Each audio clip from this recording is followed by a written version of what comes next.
हमारे पास number 7, let m be a positive integer a and b and n integers then linear congruence, इसको हम ऐसे लिखते हैं हैज़ अ सोल्यूशन। ये वही बात कि इस लीनियर कांग्रुएंस के सोल्यूशन होंगे इफ़ d डिवाइड्स b। अगर जो हमने GCD लेंगे किसका, a और m का, वो अगर b को डिवाइड करे तो मतलब इसका सोल्यूशन एग्जिस्ट करता है।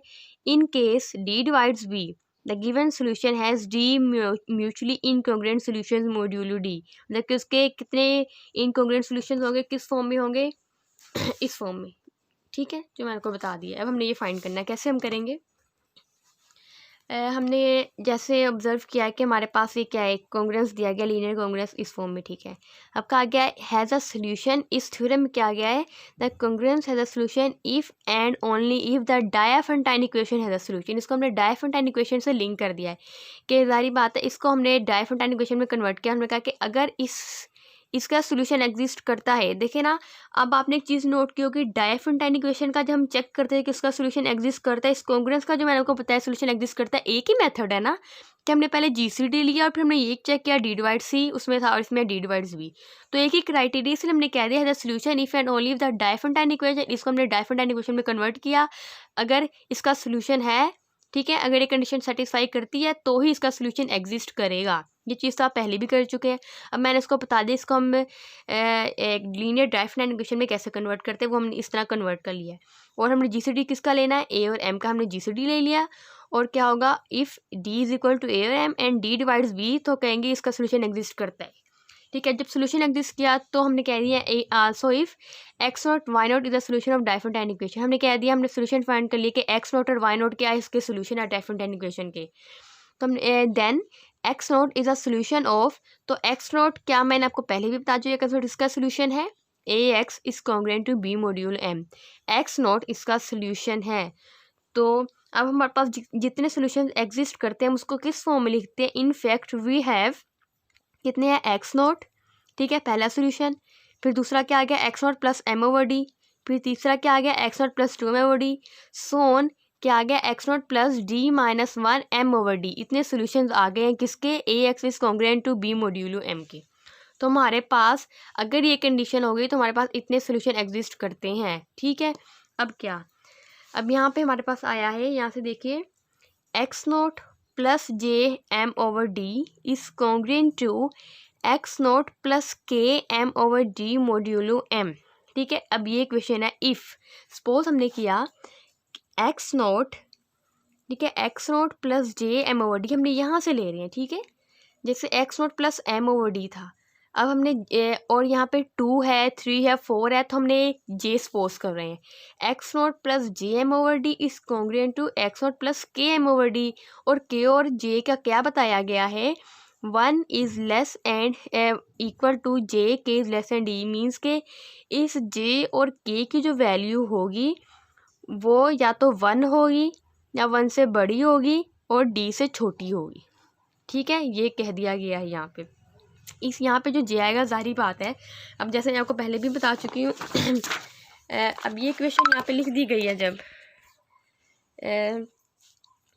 X not plus j m over d ये कहा गया है ना, is congruent to x not plus k m over d modulo जो भी आ गया है एम।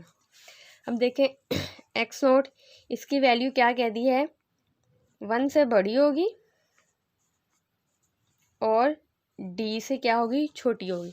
अब देखिए 1 से बड़ी होगी या 1 होगी, यहाँ पे ऐसे भी आ सकता है 1, ठीक है, या तो यहाँ पे हम लिख सकते हैं 2। ठीक है, सपोज अगर यहाँ पे 2 है और जे की वैल्यू भी वही हो सकती है क्या आ जाएगी, 2 कर लें एम ओवर डी। ठीक है, जी और के की वैल्यू 2 भी हो सकती है, 3 भी हो सकती है, आगे आगे मॉड्यूलो एम। तो यही बताया। और लेस देन डी, और लेस देन डी मतलब है कि यहाँ से 2 हो सकती है, 3 हो सकती है, 4 हो सकती है, और कहाँ तक जा सकती है हमारे पास लेस देन डी मतलब डी में से 1 माइनस कर दिया ना, less than D, D minus 1 हो, यहाँ तक हमारी वैल्यू आ सकती है। इनमें से कोई भी हमारी वैल्यू होगी जे और के की। लेस देन डी का मतलब है डी माइनस 1, ये लेस देन डी ही है, तो इसका मतलब ये है तो अगर ये इसके इक्वल है तो हम यहाँ से कर सकते हैं m डिवाइड्स जे minus k m over D. ठीक है। इसको हमने ऐसे लिख दिया मॉड्यूलो एम है ना, हम लिख दिया एम डिवाइड्स इसको इसमें से माइनस करते हैं तो हमने लिखा x note plus d minus, sorry अभी हम डी माइनस से अभी हम जनरल ही लेंगे। क्या जनरल लेंगे, मैं दोबारा यहाँ पे लिख देती हूँ x note plus j m over d is congruent to x note plus k m over d modulo m. और यहाँ पे हम क्या करेंगे, एम डिवाइड्स, ये वही कांग्रेस की डेफिनेशन लगा रहे हैं, x note plus j m over d minus x not minus k m over d. ये एक्स नोट कैंसिल हो गया तो हमने कह दिया एम डिवाइड्स जे माइनस के, और ये एम ओवर डी हमने क्या कर लिया, कॉमन ले लिया, तो ये फॉर्म बन गई हमारे पास। ठीक है। और आपको पता है इफ़ एंड ओनली इसको हम क्या लिख सकते हैं, डी डिवाइड्स जे माइनस के। देखिए यहाँ से हमने क्या किया, डी एम डिवाइड्स डी को यहाँ डिवाइड हो रहा था, इसको यहाँ ले गए, जे माइनस के एम, ये एम एम कैंसिल हो गया, हमारे पास क्या रह गया, डी डिवाइड्स जे माइनस के। ठीक है। तो ये हमारे पास आ गई फैंड ओनली। और क्या कहा गया, सिंस वन की वैल्यू जे की वैल्यू बता दी है और यहाँ पे के की वैल्यू बता दी है। ठीक है। जब कहा गया है कि जब जे की वैल्यू क्या होगी, 1 से डी तक होगी, या 1 होगी और डी से छोटी होगी, के की वैल्यू क्या होगी, 1 से डी तक होगी, तो क्या होगा, डी डिवाइड्स जे माइनस के इज़ नॉट पॉसिबल। अगर इनकी वैल्यूज़ 1 और डी से लेस होगी, के की भी होगी, तो हमारे पास ये कंडीशन बन रही है, लेकिन ये कंडीशन पॉसिबल नहीं है, इज़ नॉट पॉसिबल। देखिए अब ये कैसे पॉसिबल नहीं है, डी डिवाइड्स जे माइनस के। हमने यहाँ से स्टार्ट किया थ्योरम। ठीक है। हमने कहा कि ये सारी चीज़ें कंडीशंस है, डिफरेंट इक्वेशन है, क्या होगा, इफ़ एंड ओनली इफ़ की बात चलती आ रही है ना। देखिए इफ़ एंड ओनली इफ़, क्या इसके सोल्यूशन कब होंगे, इफ़ डी डिवाइड्स बी। ठीक है ना। अगर तो डी डिवाइड्स होगा बी को तो इसके ये सारे सोल्यूशंस होंगे। ठीक है। अब हमने डी डिवाइड्स बी करना था, इफ़ एंड ओनली इफ़ की बात कर रहे हैं, और यहाँ पे हमारे पास क्या है, डी डिवाइड्स जे माइनस की। ठीक है ना। डी डिवाइड्स जे माइनस के आया है, हमारे पास डी डिवाइड्स बी आना चाहिए था। और जे माइनस के की क्या कंडीशन है, कि जो जे और के है ये क्या है, लेस देन 1 होने चाहिए। अब देखें, लेकिन ये सब कंडीशन सेटिस्फाई नहीं करी डी डिवाइड्स बी को, इज़ नॉट पॉसिबल। तो हमने कह दिया हैंस ये जो हमने बोले थे x note plus m over d, x note plus two, सारे क्या है सोल्यूशन। अब जबकि ये कंडीशन सेटिस्फाई नहीं होती तो हम कह देते हैं ये सारे क्या है, इसके म्यूचुअली इनकॉन्ग्रुएंट सोल्यूशंस हम कह देंगे। ठीक है। सोल्यूशंस नहीं, इसके इनकॉन्ग्रुएंट सोल्यूशंस कहेंगे। ये सारे क्या हो गए, इसके incongruent solutions of a x is congruent to b modulo m. अब आगे हमने क्या करना है, हमने फिर सपोज कर लिया, पहले हमने एक्स नोट लिया था, हमने कह दिया suppose x dash is any other solution of this equation. ठीक है। अब हमने एक और सोल्यूशन ले लिया एक्स डैश, और क्या क्या, ए एक्स डैश सोल्यूशन है तो a x dash is congruent to b modulo m, और हमारा पहला सोल्यूशन क्या था, a x not is congruent to b modulo m. Okay. अब ये दोनों इसके इक्वल थे तो हम इसको ऐसे लिख सकते हैं, a x dash is congruent to a x not. ठीक है। मॉड्यूलो एम, इसको हमने ऐसे करके लिख दिया। अब हमने क्या किया, हमने यहाँ से कंसिडर किया इफ़, हमने ए की वैल्यू ले ली, if a equals to d r, ठीक है, and m equals to d S.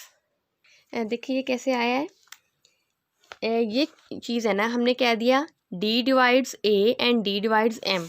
देखें इफ़ डी डिवाइड्स ए तो हमने यहाँ से कह दिया a is equal to d, कोई भी एक नंबर ले लिया आर, और इफ़ डी डिवाइड्स एम तो यहाँ से भी हमने कह दिया m equals to d s कह दिया, और आर और एस क्या है, इक्वल्स टू 1 का जीसीडी 1 की इक्वल है, तो ये वही चीज़ कर दी। और यहाँ पे हमने क्या किया, वैल्यूज पुट कर दी, ए की वैल्यू यहाँ पे लिख दी मैंने, डी आर पुट कर दी ए की वैल्यू, और डी आर पुट कर दी, एक्स डैश ऐसे ही आ गया, यहाँ पे भी मैंने ए की वैल्यू डी आर पुट कर दी, एक्स नोट ऐसे आ गया, और मॉडुलस ऑफ एम आ गया। ठीक है। मैंने यहाँ पे दोनों जगह ए की वैल्यू पुट कर दी। अब मैंने क्या किया, देखें ये पॉइंट मैं आपको जरा करके दिखाती हूँ। यहाँ पे क्या हुआ है, हमारे पास जो इक्वेशन बनी है वो है d r x dash is congruent to d r x nought mod m. ठीक है। अब हमने यहाँ पे मॉडुलस कॉन्ग्रुएंस की डेफिनेशन लगाई, m divides d r x dash minus d r x not. ठीक है। अब m divides d r common लिया तो हमारे पास आ गया x dash minus x nought, और m हमने यहाँ पे क्या कह दिया, किसकी इक्वल है, डी एस के इक्वल, तो हमने एम की जगह डी एस पुट कर दिया, आ गया D S divides d are into x dash minus x not, ये चीज़ आ गई। अब यहाँ पे डी डी जो है कैंसिल हो गया, तो हमारे पास क्या आंसर आ गया, s divides r x dash minus x nought. अब बाई यूक्लॉइड्स में आपको पता है हम कैसे लिख सकते हैं, s divides x dash minus x nought, और इस पर डिविजिबिलिटी की डेफिनेशन अप्लाई की, तो हमने इसको लिख दिया x dash minus x nought is equal to s, हमने यहाँ पे कोई भी एक इंटीजर ले लिया एच, और एक्स डैश को यहीं रखा, लिख दिया x not plus H S. ठीक है, हमारे पास ये एक्स डैश की वैल्यू आ गई, जो कि यहाँ पे, ठीक है, ये सारे स्टेप्स मैंने आपको करके दिखा दिए ये कैसे आई है।